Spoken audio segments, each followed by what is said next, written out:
আপনি যে বিশ্লেষকদের কথা বলছেন তারা মোস্ট লাইকলি ইঙ্গিত করতে চেষ্টা করছে যে এই যে গণতন্ত্র হরণের জন্য এক্সট্রিমিস্ট গ্রুপের হাতে সামনের রাজনীতি এবং দেশ পরিচালনা চলে যেতে পারে, এবং এটা অবভিয়াসলি আমরাও এই আশঙ্কায় ভুগি। তরুণ নেতা হিসেবে ইতিমধ্যে সারা দেশে আপনার একটি গ্রহণযোগ্যতা তৈরি হয়েছে, কিন্তু প্রশ্ন হচ্ছে আপনি বা আপনার মতো যারা আছেন, যেমন ব্যারিস্টার পার্থ, জোনায়েদ সাকি, নুরুল হক নূর, এদের নেতৃত্বে পরিচালিত দলগুলো তরুণদের মধ্যে গণজাগরণ তৈরি করতে পারছে না কেন? আচ্ছা, ফার্স্ট অ্যান্ড ফরমোস্ট আপনাকে অসংখ্য ধন্যবাদ। কিন্তু এই যে আপনি যে নামগুলো বললেন, এক হলো দেখেন সবাই সবার জায়গা থেকে রাজনীতি করে, সবাই সবার জায়গা থেকে দেশ জাতির জন্য বড় অবদান রাখার জন্য কাজ করে।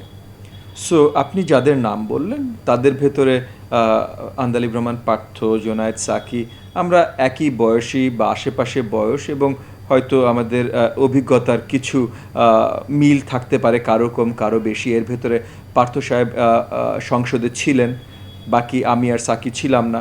আবার সাকি ঢাকা বিশ্ববিদ্যালয়ের, আমি আর পার্থ ঢাকা বিশ্ববিদ্যালয়ের না, এরকম পার্থক্য থাকতেই পারে। তবে অ্যাটলিস্ট আমরা একই মানে বয়স বা এইসব দিক দিয়ে দেখলে আমরা হয়তো কাছাকাছি আছি। নূর অনেক তরুণ, নূর আসলেই তরুণ, মানে আমাদেরকে, আমি অত্যন্ত আনন্দিত যে আপনি তরুণ মনে করেন। 50 বছর পার হওয়ার পর আসলে বিশ্বের কোথাও তরুণ মনে করে না, কিন্তু আপনি আমাকে বা পার্থকে বা সাকিকে তরুণ মনে করেন, আপনাকে অসংখ্য ধন্যবাদ। বাট নূর আসলেই তরুণ, এবং আলহামদুলিল্লাহ ওর সামনে আরও অনেক সুন্দর ভবিষ্যৎ, এবং আমি ওর জন্য অনেক দোয়া করি। এবং আমি অত্যন্ত আশাবাদী যে শুধু নূর না, নূর, রাশেদ, ফারুক, ওরা যারা একসাথে যাত্রা শুরু করেছিল, এবং ওদের মতো তরুণ যারা ছাত্র থেকে বা ছাত্রর বাইরে থেকেও বাংলাদেশের রাজনীতিতে জনগণের জন্য অবদান রাখার জন্য আগবাড়ি এসছে, তাদের সবার জন্য আমি দোয়া রাখছি, তারা সবাই ভালো করবে।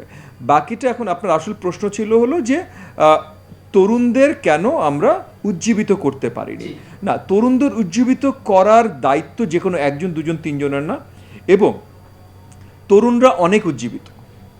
এই কথাটা কমপ্লিটলি ভুল। ফার্স্ট অ্যান্ড ফরমোস্ট যে তরুণরা উজ্জীবিত না, তরুণরা বাংলাদেশের রাজনীতি সম্বন্ধে জানে এবং তরুণরা অনেক উজ্জীবিত।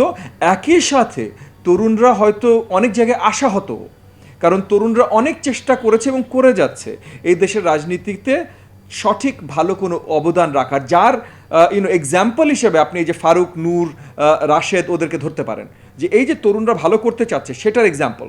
আজকে নূরকে দেখছেন, নূরের সাথে রাশেদ আছে, নূরের সাথে ফারুক ছিল, এদেরকে দেখছেন, এরা হলো তরুণদের এই যে এক্সাম্পল। প্রবলেমটা কোথায়? প্রবলেমটা হলো আমাদের সরকার ব্যবস্থা এমন জায়গায় গেছে যে তরুণদের কোনো অবদান রাখার সুযোগ দেয়া হচ্ছে না, তাদেরকে পিটিয়ে রাস্তা থেকে তুলে দেওয়া হচ্ছে। দেখেন, মুখের কথা অনেক কিছু বলা যায়, আর দেশের জন্য মায়ের খাবা, ডে ইন ডে আউট কেউ মায়ের খেতে পারে না, কেউ মার খেতে পারে না ডে ইন ডে আউট। হ্যাঁ, সো আমরা যারা মনে করি যে সাকির কথা বললেন বা আমার কথা বললেন, আমাদের একটা বয়স হয়েছে ভাই, 50 বছর পার হয়ে গেছে। এই বয়সে আমরা দুনিয়া অনেক দেখেছি এবং সেই হিসাবে আমরা কাজ করে যাচ্ছি। তরুণদের এত ধৈর্য নেই, তরুণদের এত ধৈর্য নেই ভাই। তারুণ্যের মেইন পরিচয় তাদের ধৈর্য নেই, তাদের রক্ত গরম। হ্যাঁ, সো ওইখানে যখন তারা বারবার লাঠির সম্মুখীন হয়, এই ধরনের অত্যাচারের শিকার হয়, তখন তারা একটা পয়েন্টে যেয়ে বলে এই দেশে থেকে আর লাভ কি। তখন ওই যে ব্রেইন ড্রেইন বড় একটা প্রবলেম আছে আমাদের মতো দেশগুলোতে। এই ব্রেইন ড্রেইনের ঘটনাগুলো ঘটে যে যারা আসলে মেধাবী তরুণ, যারা এই দেশে থেকে দেশের চেহারা পাল্টে দিতে পারতো, তারা আর কোনো উপায় না পেয়ে এই দেশের বাইরে চলে যাওয়া শুরু করে। সো এইখানে তরুণরা ভাই উজ্জীবিত, তরুণরা কষ্ট করছে, কিন্তু তরুণরা এই সরকারের বিরুদ্ধে পেরে উঠছে না, কারণ সরকারের হাতে বন্দুক আছে। সো আসলে আমাদের দেশের তরুণদেরও বিকাশ করতে হলে এই সরকার বদল অত্যন্ত গুরুত্বপূর্ণ। বাংলাদেশে বিএনপি, আওয়ামী লীগ এবং দুই একটি ধর্মীয় দল বাদে নতুন কোনো রাজনৈতিক দল দাঁড়াচ্ছে না, কারণ কি? দেখেন, নতুন কোনো রাজনৈতিক দল দাঁড়াচ্ছে না এটা আরও পরের কথা। প্রথম কথা হলো রাজনীতি কোথায় দাঁড়াচ্ছে। দেখেন, রাজনীতি মানে কি একটু পরিষ্কার করি আমরা। হ্যাঁ, কারণ টকশোতে অনেক আবল তাবল কথা হয়, একটু পরিষ্কার করি রাজনীতি মানে কি। রাজনীতি হলো যখন আপনি একটা গ্রুপ হয়ে, মানে সম্মিলিতভাবে, শুধু একজন ব্যক্তি না, কয়েকজন ব্যক্তি বা অনেক ব্যক্তি সম্মিলিতভাবে আপনার নিজ সোসাইটির জন্য, সমাজের জন্য কাজ করবেন, এবং এই কাজ করবার জন্য সরকারের আপনার ইলেক্টেড জায়গাগুলোতে যাওয়ার একটা প্রচেষ্টা রাখবেন। এইটাকে আমরা রাজনীতি বলি। তো মানে রাজনীতির দুটো অংশ, একটা হলো সমাজের জন্য সংঘবদ্ধভাবে কাজ করা, একা না আবার অন্য কিছুর জন্য না, সংঘবদ্ধভাবে সমাজের জন্য কাজ করা। আর দ্বিতীয় হলো যে এই সমাজের সাথে সমাজের জন্য কাজ করবার জন্য নির্বাচনমুখী কর্মকাণ্ড করা। এই দুটো জিনিস। আচ্ছা, এবার আসেন ফার্স্টটা ধরেন সমাজের জন্য কাজ করা। আমাদের দেশে যে জায়গাটা হয়েছে যে এখন এই যে আপনার এই ফ্যাসিস্ট আওয়ামী সরকারের কারণে সব জায়গায় লুটতরাজ এমন জায়গায় গেছে যে আপনি সমাজের জন্য কাজ করতে গেলেও সেইখানে ওইখানকার সরকারি লোককে টাকা দিয়ে সমাজের জন্য কাজ করতে হবে, নাহলে আপনাকে তুলে নিয়ে যাবে, নাহলে আপনার উপরে মারধর করবে। তো সমাজের জন্য কাজ করা খুব মুশকিল করে দিয়েছে। দ্বিতীয় আসেন নির্বাচন, যেটা ছাড়া কিন্তু রাজনীতি নেই। এই নির্বাচনে যাওয়া অসম্ভব। 2024 সালের নির্বাচনেও আমরা দেখলাম যে যেন আমরা যেতে না পারি, 23 সালের 28 অক্টোবর হাজার হাজার বিরোধী নেতাকর্মীদের তুলে নিয়ে যাওয়া হলো। যাদেরকে তুলে নিয়ে যাওয়া হয়নি তাদের উপরে অন্য ধরনের চাপ সৃষ্টি করা হলো যে আমরা মাঠে নামতে পারছি না, আমরা আওয়াজ করতে পারছি না, যদি আওয়াজ করি তাহলে। এই যে এই ঘটনাগুলো, তার মানে কি? তার মানে নির্বাচন যে দ্বিতীয় অংশ রাজনীতির, সেটাও তারা ধ্বংস করে দিয়েছে। তাহলে রাজনীতিই তো নাই ভাই। তাহলে রাজনীতি যদি নাই, তাহলে কোন দল রাজনীতি ভালো করছে খারাপ করছে এই কথা বলে লাভ নেই তো। কোনো দলই রাজনীতি করছে না। আপনি আওয়ামী লীগের কথা বলেন, আওয়ামী লীগের কোনো রাজনীতি নাই। আওয়ামী লীগ নামটা আছে কারণ সরকার যারা পরিচালনা করছে, নিজেদের পকেট ভরছে, তারা দল হিসেবে এই নামটা ব্যবহার করছে। আওয়ামী লীগে যেয়ে দেখেন তো আওয়ামী লীগের কতজন আছে, সংসদে যেয়ে দেখেন, সংসদে যে এই যে 350 সংসদ সদস্য, এই 350 তো মোটামুটি সবই আওয়ামী লীগ ভাই। অন্য পার্টিরও যা হয়েছে যে আওয়ামী লীগ দিয়েছে বলে হয়েছে। আচ্ছা, ওগুলো বাদ দেন, আওয়ামী লীগেরই ধরেন। আওয়ামী লীগের যত সংসদ সদস্য আছে, কতজনের ইতিহাস আপনি দেখাতে পারবেন যে সে জেলা উপজেলা আওয়ামী লীগে চড়ে উঠে কাজ করে করে করে এত দূর আসছে, এমপি পর্যন্ত আসছে? কতজনের খুঁজে পাবেন না ভাই। তাহলে আওয়ামী লীগ সংসদেই তো নাই। সো রাজনীতিই নাই। বাকি আমরা সবাই কাজ করে যাচ্ছি রাজনীতি ফিরে আনবার জন্য। শেখ মুজিবুর রহমান, জিয়াউর রহমানের মতো নতুন নেতা তৈরি হচ্ছে না কেন? দেখেন, first and foremost Sheikh Mujibur Rahman, Ziaur Rahman, Sheikh Mujibur রহমানের আগে হোসেন সাইদ সারোয়ার্দী, AK ফজলুল হক, মৌলানা ভাসানী, এই দেশে বড় বড় অনেক নেতা জন্ম নিয়েছেন। জন্ম কেন নিয়েছেন ভাই? কারণ জন্ম থেকে কেউ নেতা হননি, রাজনৈতিক প্রেক্ষাপটে নেতা তৈরি হয়েছে। রাজনৈতিক প্রেক্ষাপট যখন থাকে তখন নেতা তৈরি হয়। রাজনৈতিক প্রেক্ষাপট এখন যেখানে আছে সেখানেও নেতা আছে, সেই নেতার প্রচার হচ্ছে না। হ্যাঁ, যেমন মনে করেন আপনি যদি আজ থেকে বেশি দিন না, 66 সালের আগে চলে যান, হ্যাঁ, বঙ্গবন্ধু শেখ মুজিবুর রহমানেরও প্রচার ছিল না। 66-র আগে চলে যান, বঙ্গবন্ধু। আজকে আওয়ামী লীগের লোকজন খেপে যাবে ভাই এই কথা শুনে, না দেবতা না। বঙ্গবন্ধু শেখ মুজিবুর রহমানেরও কোনো প্রচার ছিল না 66 সালের আগে। 66 সালের পর শুরু হলো, বা 66 সাল থেকে শুরু হলো ওনার প্রচার, এবং সেই 66 থেকে 71-এর ভেতরে বঙ্গবন্ধু হয়ে গেল, বা 70-এর ভেতরে বঙ্গবন্ধু হয়ে গেল, 71 হয়ে জাতির পিতা হয়ে গেল। সো এই জিনিসগুলো প্রেক্ষাপটে হয়।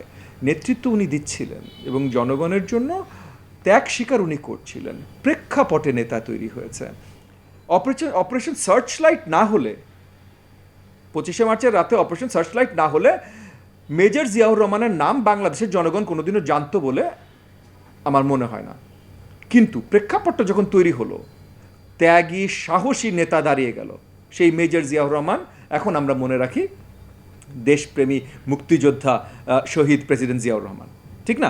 এই যে প্রেক্ষাপটটা, তো এই প্রেক্ষাপটগুলোতে আমরা দাঁড়াচ্ছি, এবং আমরা অনেকে দাঁড়াচ্ছি। যত রাজনৈতিক বিরোধী রাজনৈতিক নেতার নাম আপনি বলবেন, আমরা সবাই দাঁড়াচ্ছি, কাউকে ছোট বড় করে না, আমরা সবাই দাঁড়াচ্ছি। এবং এই সবাই দাঁড়াচ্ছি, কিন্তু এই যে সবাই যে দাঁড়াচ্ছি, এটার প্রচার কে করছে? কে করছে? কেউ করছে না। কেন করছে না? কারণ প্রচার করার দায়িত্ব কাদের? যাদের দায়িত্ব ফোর্থ স্টেট মিডিয়া, তারা সরকার দ্বারা কমপ্লিটলি পরিচালিত। তারা প্রধানমন্ত্রী প্রেস কনফারেন্সে যে প্রথম প্রশ্ন করলো, আপনি এত ভালো কেন? আমাদের এত সৌভাগ্য কিভাবে হলো আমরা আপনাকে প্রধানমন্ত্রী পেয়েছি? প্রধানমন্ত্রী ভালো হতেই পারেন, এবং ধরে নিলাম অনেক ভালো, কিন্তু প্রেস কনফারেন্সের মানে কি? মানে তাকে কঠিন প্রশ্নগুলো করা, যার উত্তর জনগণ জানতে চায়। ভাই আপনি পুরো বাংলাদেশ ঘুরেন, বাংলাদেশে একটা মানুষ পাবেন না যে জেনুইনলি জানতে চায়, মাননীয় প্রধানমন্ত্রী আপনি তো ভালো কেন? এই প্রশ্নের উত্তর ভাই কেউ জানতে চায় না। ওনাকে যারা ভালোবাসেন, এবং আমি ধরেই নিচ্ছি ভাই অনেকেই ভালোবাসেন, ওনাকে যারা ভালোবাসেন তারা এই প্রশ্নের উত্তর জানতে চায় না উনি এত ভালো কেন। এইটা হলো আমাদের দেশের সাংবাদিকতা। সো এই সাংবাদিকরাই বলে নেতা কেন হচ্ছে না। না ভাই, তুমি সরকারি পেটুয়া বাহিনী হয়ে কোনো নিউজ কভার করছো না, এবং নিউজে যখন কভার করছো তখন তুমি বায়াস নিউজ কভার করছো।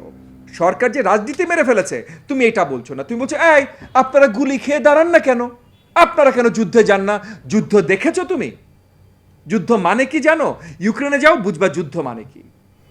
সো না, এত মাগনা কথা না। সো এই কারণে এই ধরনের ফালতু মানে একেবারে অবাঞ্ছিত কথাবার্তা তৈরি হয় যে এই দেশে কেন রাজনৈতিক নেতৃত্ব তৈরি হচ্ছে না। না ভাই, সব হচ্ছে তোমরা আলোচনা করছো না। কোনো কোনো বিশ্লেষক বলে থাকেন বাংলাদেশে ধর্মীয় রাজনীতির ব্যাপক উত্থান ঘটতে পারে এবং ভবিষ্যতে ক্ষমতাও আসতে পারে। আপনি কি মনে করেন? দেখেন, এখন আপনি ধর্মীয় রাজনীতিকে কিভাবে দেখেন, এটার একটা বড় প্রশ্ন আছে। যেমন অনেক জায়গায় যখন ধর্মীয় রাজনীতির কথা বলা হয় তখন ফ্যানাটিক্যাল বা এক্সট্রিমিস্ট রাজনীতির কথা বলা হয়। ধর্মীয় রাজনীতি, এক্সট্রিমিস্ট রাজনীতি নেসেসারিলি এক জিনিস না, ঠিক আছে? যেমন মনে করেন আজকে আপনি ইউরোপে যান, হ্যাঁ, আপনার খ্রিস্টান রাইট পার্টিজ, পলিটিক্যাল পার্টিজ অনেক আছে, এবং তারা এই মুহূর্তে অনেক দেশেই এই খ্রিস্টান রাইট পার্টিগুলো অনেক ক্ষমতাধর এই মুহূর্তে, হ্যাঁ। তারা এক্সট্রিমিস্ট পার্টি না, কিন্তু তারা কিন্তু ধর্মীয় পার্টি, কারণ খ্রিস্টান রাইট মানে নামই খ্রিস্টান রাইট পার্টি, হ্যাঁ। সো কিন্তু তারা এক্সট্রিমিস্ট না। আবার এক্সট্রিমিস্ট অর্গানাইজেশনও আছে। সো এখন আপনি কোনটাকে মিন করছেন? আমি এক্সট্রিমিস্ট দিয়ে শুরু করি, যেহেতু দেশে রাজনীতি সরকার রাখেনি এবং অর্থনীতির যে অবক্ষয় তৈরি হচ্ছে, যেইভাবে লুটতরাজ হচ্ছে এবং জনগণের জীবন ব্যবস্থা যত কঠিন হয়ে উঠছে, তখন ডেমোক্রেটিক মানে গণতান্ত্রিক কোনো আওয়াজ তোলার উপায় না থাকলে আলটিমেটলি এক্সট্রিমিস্ট গ্রুপরাই তাদের ক্ষমতায়ন হয়। সো আমাদের দেশের এই আওয়ামী ফ্যাসিস্ট সরকার ব্যবস্থা করছে যে আগামীতে এক্সট্রিমিস্ট মুভমেন্টগুলোর উত্থান হতে পারে। এটাকে আমি ধর্মীয় রাজনীতি বলবো না, কিন্তু এটা ধর্মের নামে এক্সট্রিমিজম হতে পারে, যেমন আইসিস ধর্মের নামে এক্সট্রিমিজম, ধর্মের নামে এক্সট্রিমিজম হতে পারে, বাট এটা ধর্ম না ভাই, এটা এক্সট্রিমিজম। ওকে, সো এই এক্সট্রিমিজমের উত্থান, এটার প্রেক্ষাপট তৈরি করছে আওয়ামী লীগ গণতন্ত্রকে খর্ব করে। আর তাছাড়া ধর্মীয় রাজনীতি, আপনি যদি ধর্মীয় রাজনীতি বলতে বলেন যে ধর্মীয় আঙ্গিকে বিশ্বাসী রাজনৈতিক দল, এরকম দল বাংলাদেশের শুরু থেকেই ছিল এবং বাংলাদেশের জন্মের আগেও ছিল। মানে এই যে ভারতের আপনার ইন্ডিপেন্ডেন্সের ইতিহাসে এখানে আপনার জামায়াতে উলামায়ে ইসলাম, আপনার নিজামে ইসলাম, এরকম বড় বড় অনেক দল আছে যারা অনেক বড় অবদান রেখেছে। আমরা ইতিহাসের পাতায় শুধু কংগ্রেসের নাম শুনি, কারণ কংগ্রেস তারপর ভারতের সরকার ক্ষমতায় এসছে এবং ইতিহাসে তাদের নাম বেশি লেখা হয়েছে, হ্যাঁ। তবে ইসলামী অনেক দল, ইসলামী ঘরানার অনেক দল বা চিন্তা চেতনার অনেক দল বড় অবদান ভারতের স্বাধীনতাতেও রেখেছে এবং বাংলাদেশের রাজনীতিতেও গত 50 বছর ধরে রেখে আসছে। সো তাহলে সেটার একটা ইম্প্যাক্ট থাকতেই পারে এবং এখনও হয়তো আছে। কিন্তু আপনি যে বিশ্লেষকদের কথা বলছেন তারা মোস্ট লাইকলি ইঙ্গিত করতে চেষ্টা করছে যে এই যে গণতন্ত্র হরণের জন্য এক্সট্রিমিস্ট গ্রুপের হাতে সামনের রাজনীতি এবং দেশ পরিচালনা চলে যেতে পারে, এবং এটা অবভিয়াসলি আমরাও এই আশঙ্কায় ভুগি।